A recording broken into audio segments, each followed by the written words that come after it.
నా అంతమెటుల నుండునో భయము పుట్టుచున్నది. దేవా నన్ను మన్నించుము, నా బ్రతుకు మార్చుము.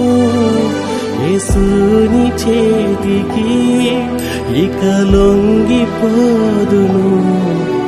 విశేషముగా రూపించుము నా శేష జీవితం.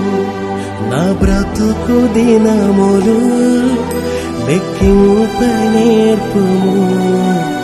దేవాయి భువిని వీడు గడియ నాకు చూపుము. ఇంకొంతకాలము ఆయుష్ పెంచుము.